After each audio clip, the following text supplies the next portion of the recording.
Hey there, my name is Alex, I am the Silver Mont, and in this video we're gonna take a look at Marvel Rivals, a game that came out at the start of December.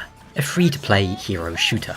Not my usual kind of game, but I used to play Overwatch, TF2 and such back in the day, and considering it was free, I thought, why not check it out? I figured I'd play a few rounds, then probably uninstall after I got mad. At time of writing, the game has kept my interest, so I'll share my thoughts on it as a casual solo player who's also not very good at it. If you've played Overwatch, or Overwatch 2, then this is easy to explain. Marvel Rivals is like that, but with Marvel. If you don't know what Overwatch is, then let's give you a longer explanation. Marvel Rivals is a hero shooter. 2 teams of 6 face off against each other in PvP, with each hero taking up the role of a tank, DPS or healer. Tanks have 600-ish health, everyone else has like around 250. Gamer modes are typically objective based, escort something to a destination, prevent the enemy team's escort, or capture a zone, King of the Hill style. There's like a kind of more deathmatchy mode as well. There's ranked, quick match, and bot matches. One nice thing is that almost every progressible is tracked in bot matches, so you can do those if you say, need to play as a character for a daily mission that you're not used to or don't like. The heroes are a strong point of this game. It launched with over 30, which is a pretty good base roster. They have colourful, interesting designs, and the art style is very suited for these comic heroes. Looks much better than the realistic style other superhero games have gone for at times. The characters have a nice amount of banter between each other, which is probably even better for people who know all these characters. Seems all new characters will be free, and you start with everyone unlocked as well, which is really nice. But that's got you thinking, hasn't it? How does this free game make money?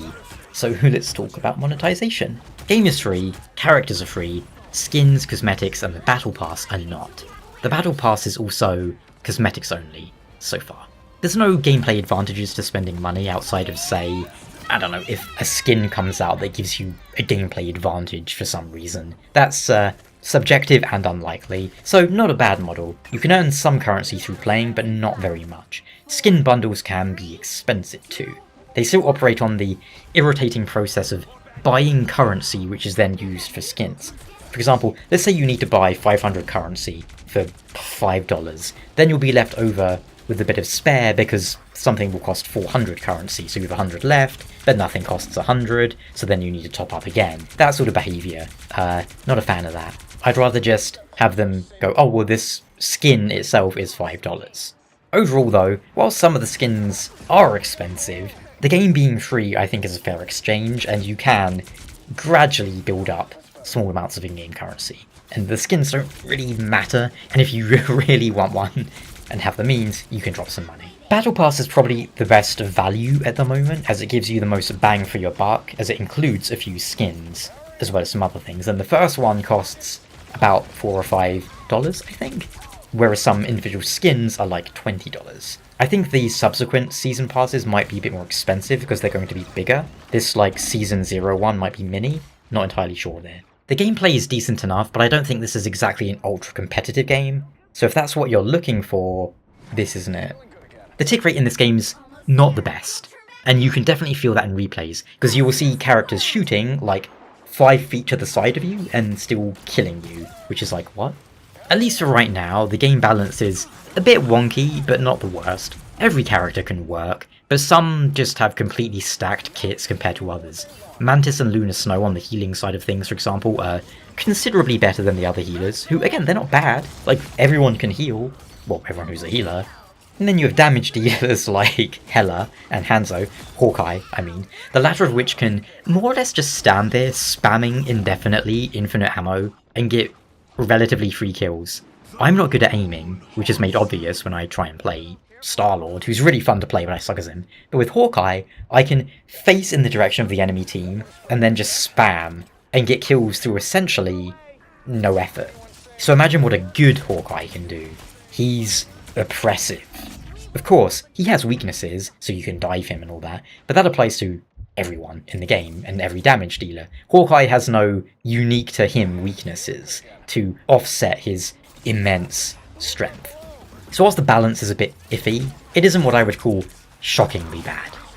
In fact, the biggest problem in a game like this is bound to be the players. Everyone wants to play DPS. People squabble over not having tanks and healers, the DPS insta-lock on damage, they do no damage, then they complain about people not healing them when they're halfway across the map, or letting the healers get pulverized in the backline. Same deal as in Overwatch or Heroes of the Storm or anything like that. Some people want to roll queue and assume that would fix it. Maybe it would, I don't think it would. There's no fixing people. You just have to hope the majority of players you encounter are chill. The game has a big player base at the moment, which is great. Means you'll run into players of all skill levels. Brief tangent, I had to stop playing Rivals of Aether because the player base for that game is so small that I just can't get into matches at all. And when I do, it's always against Americans who have like a ping advantage. Ranked in Marvel Rivals has no placement matches. You start from the bottom, everyone starts from the bottom and you have to work your way up. I decided to aim for gold, as that's where you can get a skin, and it wasn't really that bad getting there. But that's gonna really change for everyone.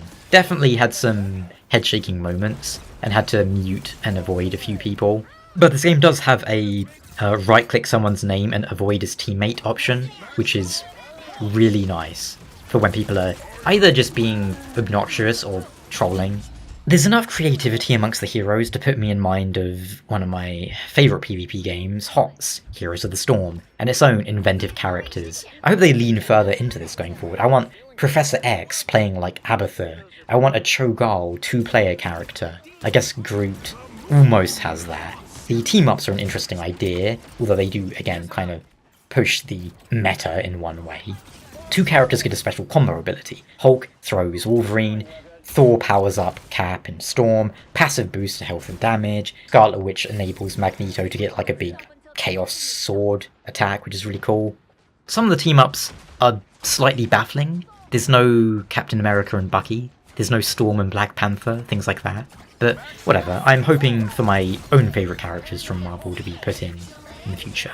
Blade, Cyclops, Ghost Rider, Silver Surfer, and so on. I think Doctor Doom's a given, as he's mentioned a lot in the game, so he's probably coming very soon. In summary, whilst the individual costs can be high for monetization, it's all for cosmetic stuff, and I think this game's a lot of fun for a free game, to get some casual matches in now and then, with characters that cater for most skill levels. If you're a pro gamer god, you can be Psylocke and Star-Lord and carry your team, kinda. If you suck at aiming, like me, you can play as characters who have a lot more forgiving kind of skill shots. I've found that Iron Man's laser beam is kind of works pretty well with me, and then there's like the auto-aim characters like Scarlet Witch who are a lot of fun.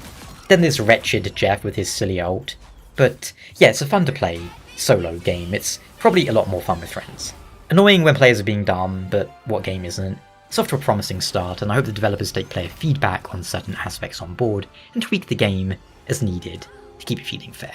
Some heroes might need a bit of touching up, some love, and I would say give buffs, don't really give nerfs. But for the most part, just touch up people like Storm a little bit. Anyway, thanks so much for watching, have a nice day, see you soon.